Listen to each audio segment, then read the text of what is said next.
சத்தியமூர்த்தி பவனில் தற்போது தமிழ்நாடு காங்கிரஸ் கமிட்டி தலைவர் செல்வ பெருந்தகை செய்தியாளர்களை சந்திக்கிறார். நேரலை காட்சி. நிதி ஆதாரத்தை முடக்கினால் அரசியல் இயக்கம் முடங்கிவிடும், காங்கிரஸ் பேரியக்கத்தை முடக்கிவிடலாம் என்று மோடி பகல் கனவு கொண்டிருக்கிறார். இந்த நாட்டிற்கு சுதந்திரம் வாங்கும் பொழுது மகாத்மா காந்தியடிகளும் ஜவஹர்லால் நேரு அவர்களும் மக்களை வைத்து அகிம்சை வழியில் போராடி நாட்டுக்கு விடுதலை பெற்று தந்தார்கள். இதையெல்லாம் மோடி புரிந்து கொள்ள வேண்டும். பணம் ஒரு பொருட்டே கிடையாது. மக்களை நம்பி நாங்கள் இருக்கிறோம். மக்களுக்கான கட்சி காங்கிரஸ் பேரியக்கம். இரண்டாவது, கூகுள், ஜெமினி, இந்த ஆர்டிபிஷியல் இன்டெலிஜென்ஸ் ஒன்று சொல்றாங்க. அது எல்லாருடைய தலைவர்களுடைய ரகசியங்கள், நாட்டு நடப்பு சேகரித்து வைக்கிறது. அது நரேந்திர மோடி என்று கேட்டவுடன் பாசிஸ்ட் என்று சொல்லுகிறது.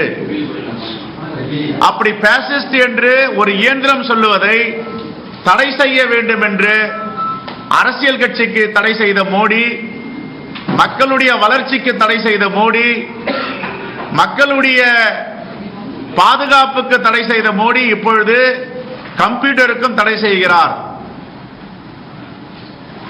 இதையெல்லாம் வன்மையாக காங்கிரஸ் பேரியக்கம் கண்டிக்கிறது. ஏற்கனவே தேர்தல் ஆணையத்திடமும் உச்சநீதிமன்றத்திலும் விபேட் 100% எண்ணப்பட வேண்டும்.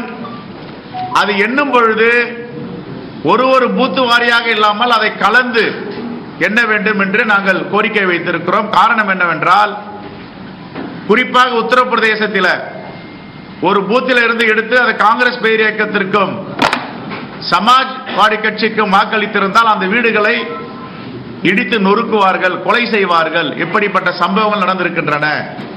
ஆகையால் எல்லா விபேடில் இருக்கின்ற அந்த பூத் ஸ்லிப்புகளை கலந்து எண்ண வேண்டும் என்று ஒரு கோரிக்கை வைத்திருக்கிறோம்.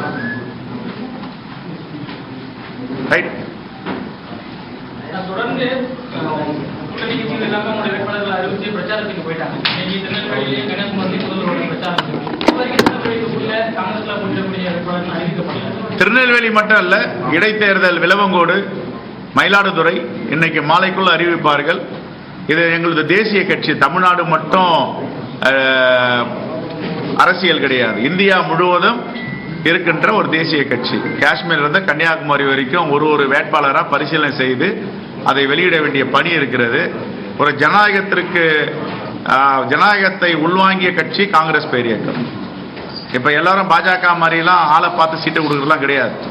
யார் யாரெல்லாம் இந்த கட்சிக்கும் இந்த மக்களுக்கும் விசுவாசமாக இருப்பார்கள், யார் யாரெல்லாம் வெற்றி வேட்பாளர்கள் எல்லாத்தையும் ஆய்ந்து அறிவுபூர்வமாக உணர்ந்து இந்த வேட்பாளர்களை அறிவித்திருக்கிறார். அப்படிதான் இப்படி வெற்றி வேட்பாளர் 3 பேரை பார்த்தாலும் தெரியும். இங்க இன்னும் 4 பேர் களத்துக்கு போயிட்டாங்க, அவங்கள பார்த்தாலும் தெரியும்.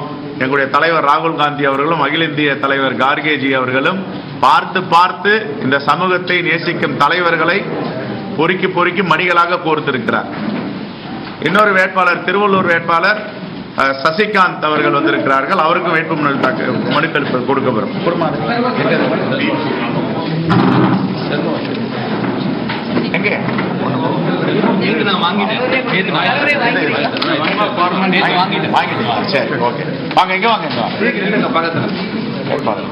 சசிகாந்த் செந்தில் திருவள்ளூருடைய வெற்றி வேட்பாளர். அம்மையார் ஜோதிமணி அவர்கள் கரூர் வெற்றி வேட்பாளர். மருத்துவர் விஷ்ணு பிரசாத் கடலூர் வெற்றி வேட்பாளர். விஜய் வசந்த் அவர்கள் கன்னியாகுமரி வெற்றி வேட்பாளர். அங்க மாண்பு முதலமைச்சரை பார்க்க போறோம். தாமதம் ஆயிடுச்சு. நன்றி, வணக்கம். வரார் சூறாவளி சுற்றுப்பயணம். எங்க வேட்பாளர்கள் ஆதரிச்சு, தோழமை கட்சி வேட்பாளர்கள் ஆதரிச்சு பிரச்சாரம் பண்ணிருக்க.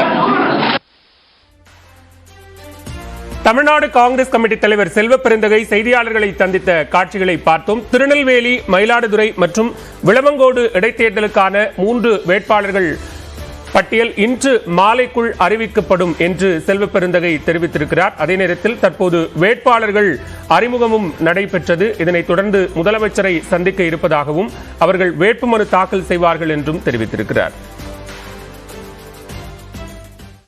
மேலும் பல்வேறு அண்மை செய்திகளுக்கு தொடர்ந்து இணைந்திருங்கள். இது நியூஸ் 18 தமிழ்நாடு.